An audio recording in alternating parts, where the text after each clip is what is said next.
Hello, and welcome to Mina's Tirith, the podcast where we'll be exploring Tolkien's world and answer questions from you. My name is Mina. And this is Brian.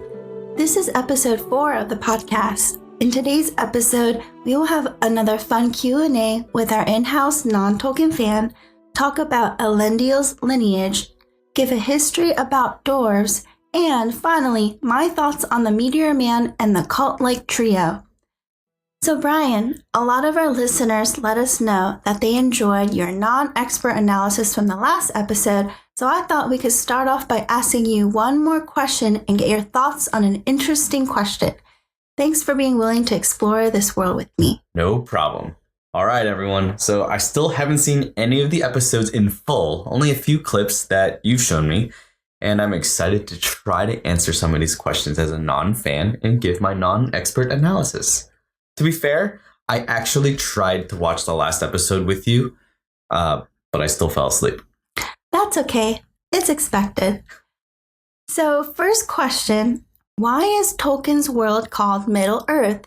If it's called Middle-earth, then is there an Upper Earth or a Lower Earth? What are your thoughts? That's a very good question. So why Middle-earth? Okay, so the Middle-earth idea, I think it's because it is sandwiched between this idea that there's good and evil. And right now, this Middle Earth is where both good and evil both coexist at the same time until the time comes where everything good starts to overcome or become good. Am I sort of close? What do you think? Yeah, I think that's a good interpretation. Really? Yeah. You're just saying that? No. Okay. No. I think that, there's Valinor, the Blessed Realm, and Middle Earth is where we're in the middle, where there's good and evil, and there's battles and things like that. And we're waiting until the time until good ultimately triumphs and wins. And so that's why we think that it's called Middle Earth. Okay. I think I just said that, but okay. It sounded better coming out of your mouth. All right. Well, those are my thoughts. Okay, I think it's time for me to ask you questions now. So our first question from our listeners is, since Aragorn is a king and a descendant of Isildur, is Isildur a royal descent as well? Isildur. Okay, that is unclear because in the show, Isildur's dad, Elendil, is just a sailor captain guy. Great question from our listeners. So I mentioned in my podcast that Elrond's brother, decided to identify himself as a man. The Valar gave him that irrevocable choice whether to choose man or elf, since he is half-elven. So Elros became the first king of Númenor. After he died, the fourth king, Tar Elendil, had a daughter, his firstborn named Silmarion. But the law at the time said that the line of kings could only be passed through males. So Silmarion's younger brother, Meneldur, became king instead. Her brother's line continued after many, many, many generations, all the way down to the current Queen Regent Muriel and her cousin, Ar-Pharazôn. Okay, that makes sense. It's kind of like the British Empire. Did you mean to say Silmarillion? No, Silmarion, but they have the same source of words in the Elven language. Okay, so back to Silmarion. So Silmarion can't become queen, so she gets married, and her father gives her husband the title of Lord of the Undunier, who will rule the western shores of Númenor. Now, Silmarion's line is important because her descendants are faithful in their beliefs of the Valar, and her descendants also welcome the elves from Valinor to their western shores. So her line continues for many, many, many generations, all the way down to Elendil and Isildur. So Elendil and his sons are of noble blood. Now, sometime after Silmarion died, the law eventually changed to allow firstborn daughters to become queens. If this had happened during Silmarion's time, then the line of king and queens of Númenor would have rightfully gone to her. So you could say that this law becomes significant because it legitimizes and explains how Elendil and Isildur are regarded as kings in Gondor and Middle-earth.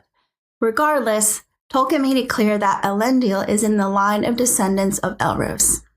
Okay, so to summarize for those who may have tuned out for a minute like I did, there are two lines of descendants.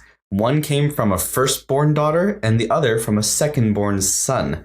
The firstborn daughter couldn't become queen due to the law, but then the law changed so that her line became eligible. So when that big tsunami came and wiped out all of Numenor, right?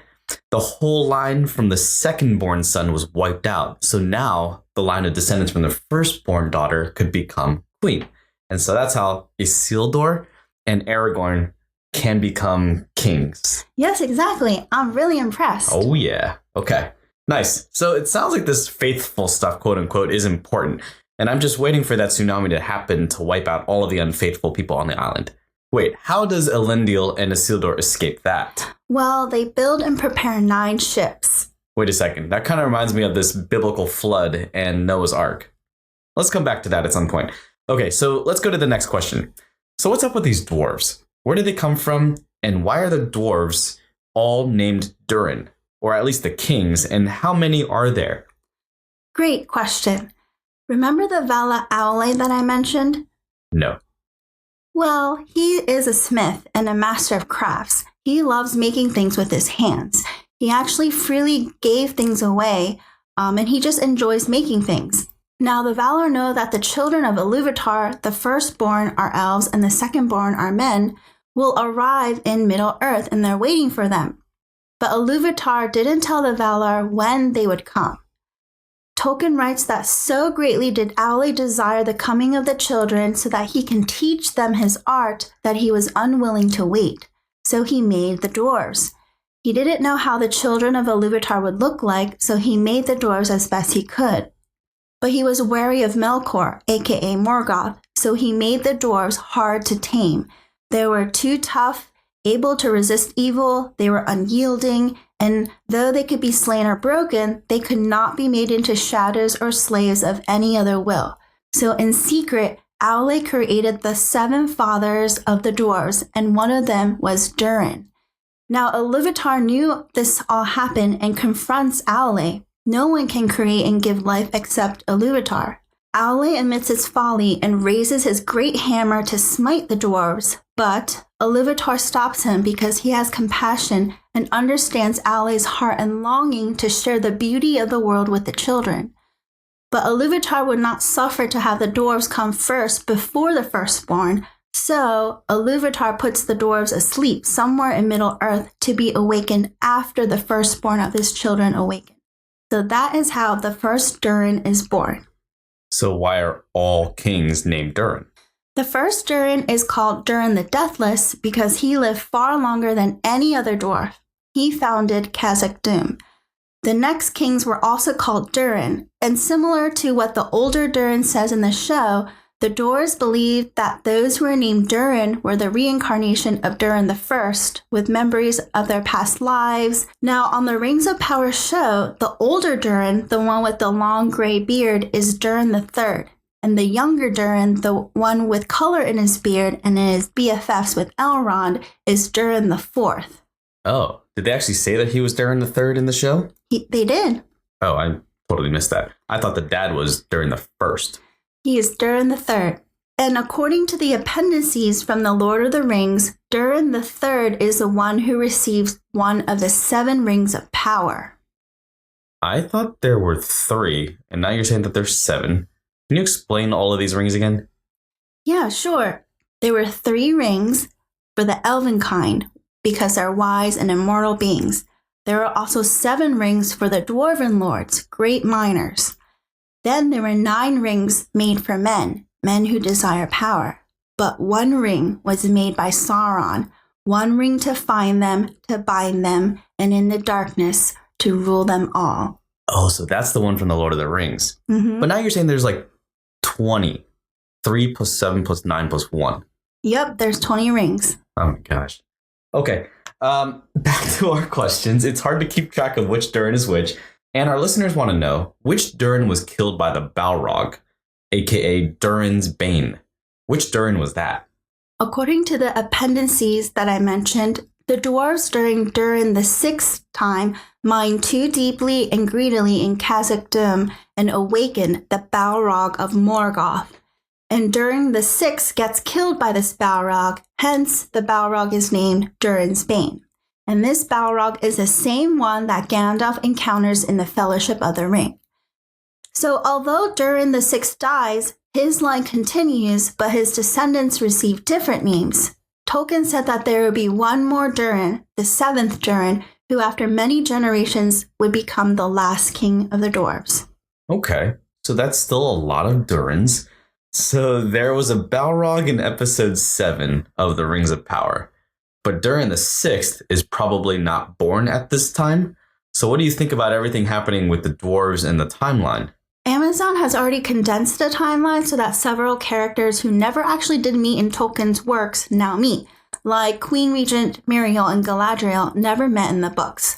So I think it's possible that Amazon might speed up the timeline for the dwarves now and awaken the Balrog, or maybe showing the Balrog was just a teaser of what's to come in a future season. We'll just have to wait and see. Okay, let's talk about something new and our last topic for this episode. Who is the Meteor Man? And who are those 3 pale cult-like people that destroyed that village with fire? Our listeners ask every week, and I feel like it's time that you answered this question. All right, great. So, when you look at the facts and the events involving the Meteor Man, he definitely is a Maya. First, he flew in from the west in a fireball. Maya come from the west. Second, he was not clothed, he was disoriented, and couldn't speak a language. This may happen when Maiar take on physical forms in Middle-earth. Next, he can bend trees and make himself big, kind of like how Gandalf the Grey could make himself big in Fellowship of the Ring. Next, he interacts with life. He interacted with the fireflies and made the trees alive again with fruit. Radagast the Brown was also known to care for all the birds and beasts. And lastly, he's not an elf. He doesn't have pointy ears. That's true. You can also eliminate dwarf and hobbit, and since he has some special abilities, this all points him to definitely being a Maya. I'm sold. Okay, so that makes sense. What about those 3 pale cult-like people, the scary ones? Yeah, these 3 pale people, I think all of them are women, based on their looks and their clothes. So Tolkien wrote that in the very far east, like beyond the Sea of Run, there were people there, the race of men, who came under the dominion of Morgoth and Sauron. They are called the Easterlings. They fought against Gondor and the elves in battles that have not yet happened in the show. Wait, this is the first time you're talking about this. So you've been keeping this information to yourself and not sharing this with other people? So the next thing I will share, I'm basically hesitant to share all this because I don't want my listeners to get confused. We're already confused. So keep in mind that this show takes place in the Second Age, but in the books, in the beginning of the Third Age, after Gil-galad and Elendil die, the Valar send emissaries to Middle-earth to fight against Sauron. They were instructed not to use their power to force others into action, but to aid, to guide, and help those on Middle-earth against the enemy. These Istari cloaked themselves as old men. They came quietly and secretly, each on a boat at different times to the Grey Havens on Middle-earth. The Valar chose 5 Istari, also known as the Wizard, also known as Maiar. First was Saruman the White, recommended by Aule. Another was Radagast the Brown, recommended by Yavanna, wife of Aule. Gandalf the Grey, whose original name was Alorin, came on a boat as well, and he came last out of the 5. He was recommended by Manwë himself. Then there are 2 left. The last 2 are the Blue Wizards, recommended by the Vala Orome. The Blue Wizards went into the east and were never heard of again. Maybe they got into some sorcery or magic and created a cult? That is hinted at, but Tolkien didn't write anything else about them. And as you all know, out of all the 5 Istari, only 1 remained faithful to the mission, Gandalf. Oh, I appreciate Gandalf even more now. Yeah. So maybe there is some connection here between the Blue Wizards and the Meteor Man. I'm not too sure. The way that the Meteor Man entered into Middle-earth as a fireball really throws me off, because the 5 Istari came quietly and secretly on boats, and they came in the Third Age. That is why I do not think that Meteor Man is Gandalf. Gandalf was most humble. He saw himself correctly in view against the enemy and did not want to go to Middle-earth at first. So long story short, I am not sure who the Meteor Man is. He definitely is a Maiar though, but whether he is good and evil, I am not sure. I am certain that the 3 pale-looking women are Easterlings and are definitely part of Sauron's crew. Okay. Hopefully everyone could follow that. East, west, north, south. But in terms of direction, I think I get Middle-earth at least. We'll just have to find out more in the season finale of The Rings of Power next week, right? That's right. Well, that's all we have for today. And I want to thank Brian for helping answer that question at the very beginning. You're welcome. We hope that this was interesting and helped you piece together a little bit more of Middle-earth. If you're enjoying this podcast, please leave a rating and a review.